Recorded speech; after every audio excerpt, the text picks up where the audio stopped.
I suppose it's not the kind of story I would necessarily see myself being involved in, a story of this high school gal who's in the middle of all these crises, but I don't know, it's really wonderful writing, it's very funny, very smart, and also very unique, so I was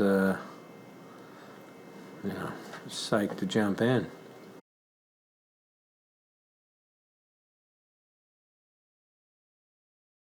I think Mr. Bruner is one of these guys who, he's probably pretty good at his job, but he really is one of those guys who comes in and punches the clock and looks forward to getting home to his, I guess they're not married yet, but to his girlfriend and his baby.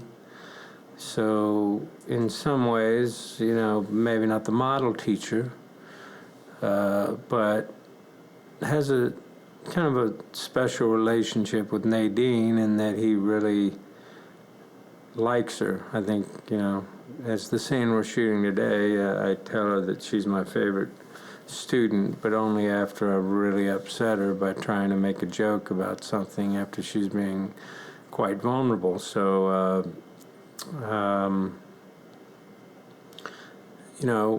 for some reason, Nadine, who,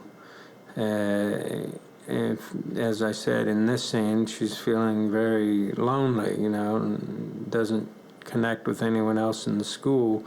But for some reason, she connects with my character, and so sometimes my character's not the most sentimental guy, and yet I think it's obvious to her that he cares about her.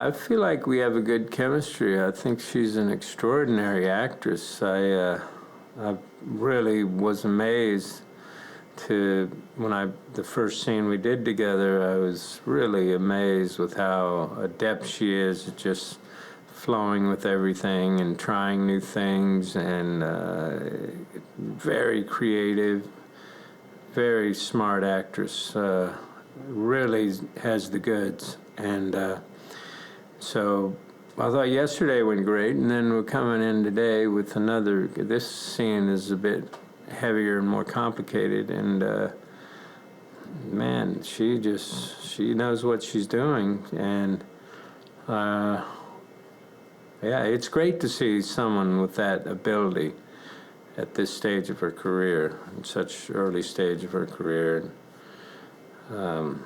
Jim and I both think that she has the potential to be acting for the next 60 years. She really is good.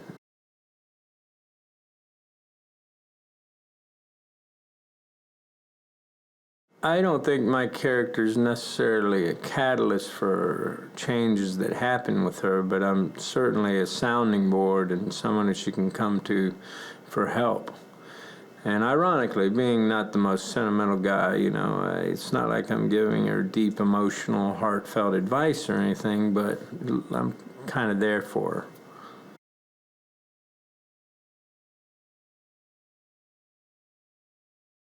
It's been really great. The first time I met her, I was just in LA briefly, so we kind of arranged a meeting hastily, which is while I was kind of weighing whether or not to do it. And I guess it was meeting her at that time, and we just took a long walk in the Beverly Hills area, and I thought, wow, this is a really incredible lady, and very strong, smart, funny, but you can never really tell how someone will be as a director because it's such a huge undertaking, and some people just absolutely fall apart under the pressure. I've seen that happen, but I was interested to see what would happen, and also Jim told me that of all the directors working, only 1.8% are female, which is kind of shocking.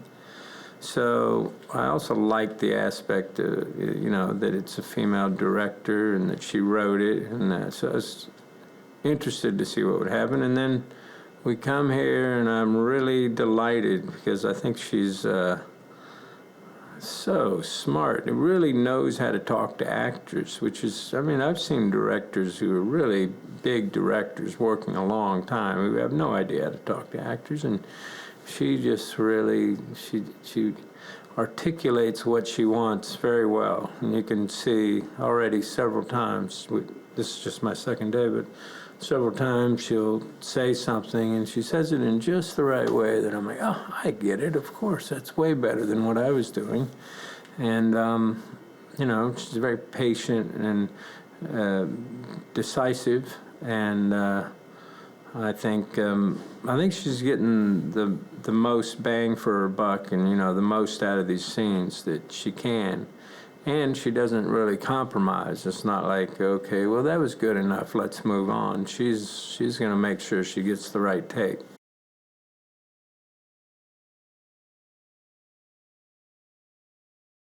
It's almost, you can't hardly calculate it. I remember years ago, Jim was mentoring someone, and he was flying off a lot to Dallas, Texas, and all the people who were involved were like from Texas, and I was wondering, my God, how good must this script be that he's trusting a first-time director and all this, and all these basically first-time actors, and putting all this effort into it. And of course it was Bottle Rocket, and it was Wes Anderson, and it was Owen and Luke Wilson, and it was just like, that's from Jim mentoring, I'm sure those guys would have surfaced eventually, but certainly Jim helped make all that happen.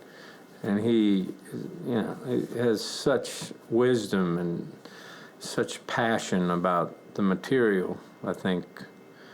You can't, it's hard to even imagine how much influence he has when he's mentoring someone.